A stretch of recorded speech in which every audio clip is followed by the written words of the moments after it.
Welcome to Entrepreneurs and Fuego. Gracias. Did you know that this is the only entrepreneurship show where our guests get naked? No. You did not know that. I did not know that.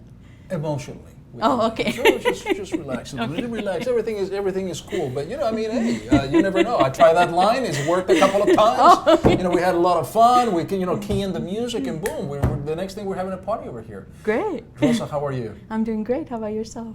I'm doing. I had a little respiratory problem this morning. I think it's my. I don't have cats, but I have dogs and everything else, and I sound like one of those cats, coughing up a ball and everything else. But enough about me. Tell me about you. Who is Rosa Solano?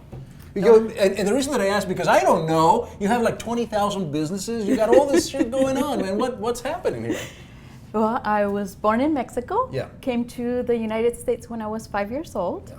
Grew up in El Paso, Texas, and then moved to Arizona about 28 years ago. But Don't tell me, did you move to the west side? No, it was Central. West Central? No, All just right. Central. Yeah. Oh, Yeah. just Central Phoenix? Just Central Phoenix, and All then right. I've been throughout the valley Mm. in the last 28 years. I worked for a healthcare system for 25 years. I left in 2013, joined the Peace Corps, went to Nicaragua and served there for 9 months. I was teaching entrepreneurship to junior and senior high school students. Let me stop you there for a second. All right, so what compels someone to say, all right, I'm going to be, because that's a volunteer thing, right? Yes. So the Peace Corps, right? Yes. So you say, all right, I want to, there's got to be some tremendous amount of passion behind somebody that says, I'm going to just leave everything behind and I'm going to join the Peace Corps. What happens there? What is in your mind? I mean, does this happen at a bar that you're drinking a couple of beers? Does this happen when you wake up in the morning having a couple of, eggs and a McDonald's sandwich in the morning? Well, how does this happen? Tell me. Well, it's something I've wanted to do since I was 14 years old. Okay. Because my parents were migrant workers. Yeah.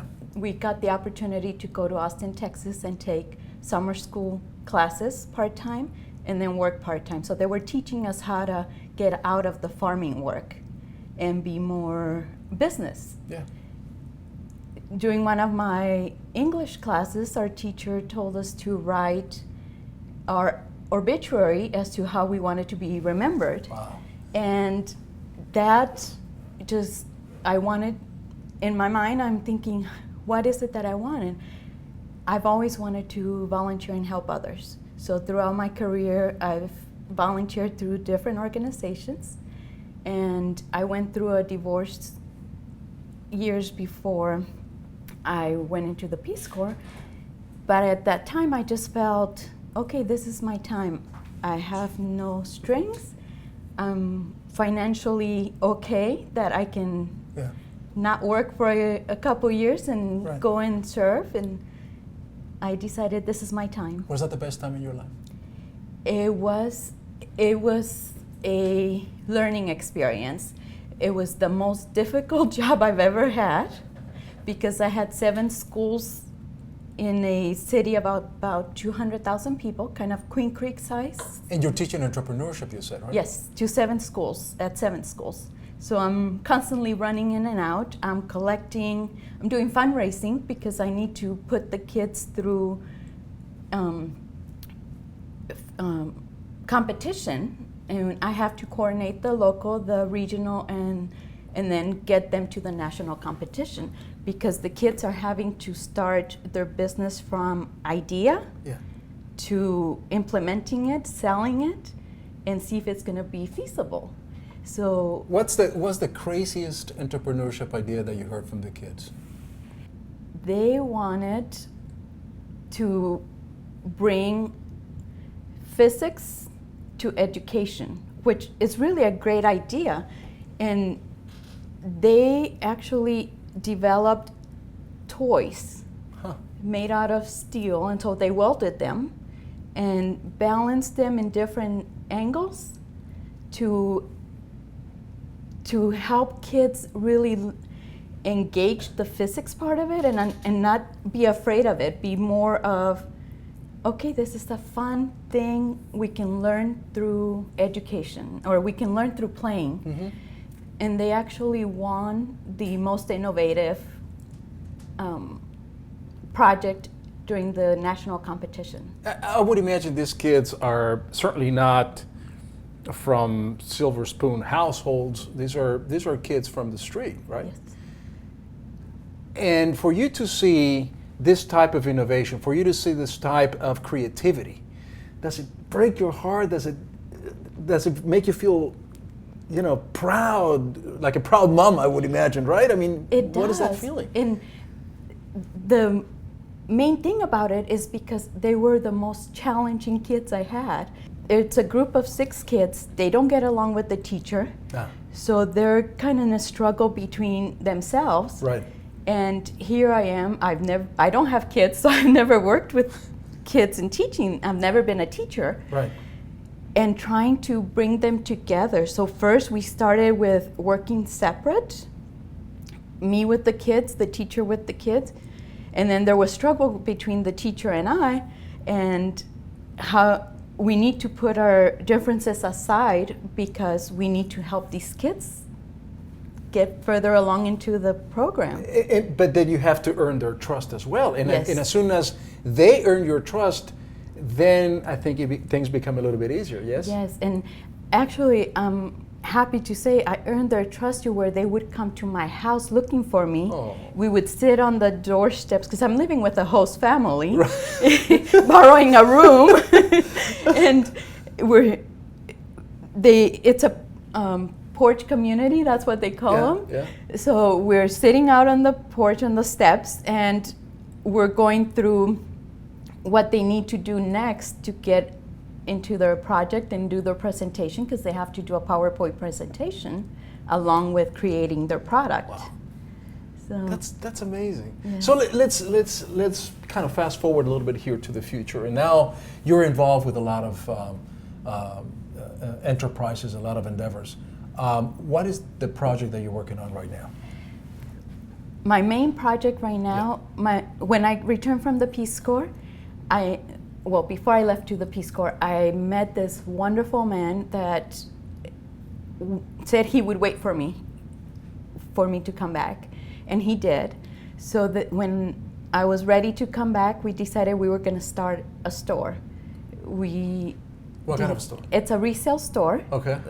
We sell everything from housewares to clothing, anything you find in a house. So we decided to start this store in downtown Phoenix. 50% of our population is underserved. Sure. And we want to be there so that people can afford those items at lower cost. How do you get these items? People donate these items, or? Some are donated, but Yeah. our main is we do through auctions, state auctions, and storage unit auctions. So you're a true entrepreneur, and so you're at some point in the Peace Corps, you're teaching all these students, underprivileged kids, really, how to become entrepreneurs, right? Right. So when it comes to you to be an entrepreneur, are there like inner voices going inside your head, going, this is what I taught these kids. Maybe this is going to apply to me today? It does, and at the same time, it's like, what are you doing? It's like, can you really make it work? So we bought a 1927 building. We actually own the property, and we've been renovating it. Where is the building in It's Phoenix? on 10th Street and Pierce. Okay. It started as a Brown's Pharmacy in 1929. It was owned later in years, owned by the American Way Market, Yeah. and then they sold it to us. And it had been vacant for 20 years, and Wow. now we've been there almost a year. Awesome. What is your biggest challenge so far as an entrepreneur? What do you find is the most challenging part right now? Finding time to do all the steps that needs to be done in a business. So you want to clone yourself? Yes, yes, and also the marketing, because we needed to do so much work to it. Yeah. We didn't do that much marketing, so now we're gearing on marketing this year. When you say marketing, do you have somebody specifically that does the marketing for you, or are you wearing marketing hat? Are you wearing, financial hat? Are you wearing, all the hats in the world. What does your partner do? Tommy and I do everything. So Okay. Tommy is in charge of fixing, painting, anything that needs to be done with the building. Yes. And we're both responsible for marketing, being at the cash register, greeting our guests, going out and buying. So we do, between he and I, we wear all the hats. Do you want my suggestion? Yes. I think Tommy should do all of the work. And I think you should do a lot more of the Peace Corps things and teaching kids and everything else, because you sound like you're phenomenal, man. Oh, thank you. I mean, it's just a very compelling story. Let Tommy work from dawn to dusk. He does already. He does. All of us entrepreneurs do that. You know, we wake up really early in the morning, go to bed. Well, not like me. I go to bed like 8 o'clock at night. But it's impressive, and I mean, it's really remarkable what you're doing, and I really admire that, because entrepreneurship is in all of us. I mean, and it's challenging and it's hard. It is not easy. A lot of people think that, I'm going to become an entrepreneur. I'm the master or the mistress of my own hours. I can wake up and whenever I want, right? Yeah, it doesn't happen. Doesn't happen that way. No. It's hard. It is very hard. What are you going to do? What plans do you folks have for this following year, fiscal year? So our goal is to beef up our marketing, get our word out. How are you going to do that? Networking. I belong to a lot of organizations. I network with different people, professional. I work for a healthcare system now, and because I network for them, it gives me the opportunity to network for myself at the same time. Sure. I volunteer a lot, so that helps me build those relationships as well. And so networking is incredibly important. What else are you going to do? And you're mentioning advertising and so forth. Networking is just a little piece of the puzzle. What else are you doing? So we repainted the building to give it nice. a new look, Yes. rejuvenate. And we also are working with a graphic designer to help us put signage on the building and create marketing material that we can go to door and drop off flyers and leave at other small businesses that will help us in the community. We joined different organizations like Roosevelt Row, the Arizona Hispanic Chamber of Commerce. Sure. Our next thing is local, staying local. I'm Sure. trying to think of the name. Local first? Local first, Yep. thank you. And it just really get our name out, work with, go to ASU, U of A, they're just down the street, and see how we might be able to help the students, because students don't have much money for their housing. Sure. What is the name of your outfit again? It's Streetcar Mercantile. Streetcar Mercantile. Yes. Who came up with the name? Tommy or you? We actually both did. We had a completely different name before that, and we went through a lot of challenges in the community because they didn't want a resale store. Well, a couple people really? didn't want a resale store in that area. And What do they want? Another bar? What do they want? bars, artist studio, dance studio, and we actually had to fight for our permit. We hired a lobbyist to help us. Wow. We sat outside for 3 days, for a whole weekend, and took signatures from the community that they would like us to be there. And we renamed our business because the trolleys in the 1930s used to come east and then north, and that was the main business hub at that time. So that's how it became Streetcar Mercantile. Networking, community involvement, advertising. You do a lot of social media, I would imagine? Not yet. That's my next step. You should. Yes. You should. Look, here at the office pile, and there's a little phone number that's going to come out somewhere here or there, but we would love to help that type of enterprise that you have, because we do belong to at least 15 different organizations that you can have access to. I think your story is compelling. I think your story is phenomenal. It's a never giving up. It's a story of volunteerism. It's a story of teaching. It's a story of education. And now you have your own business. You're your own entrepreneur right now. Wow, look at this. These things fly here all the time. So, but it's a story that is so amazing and so inspiring. So inspiring, Rosa, because somebody's going to be looking at this show. and you're going to get of course, a copy of this. But somebody's going to be looking at this, at your story, and it's going to say, you know what? I can be like her.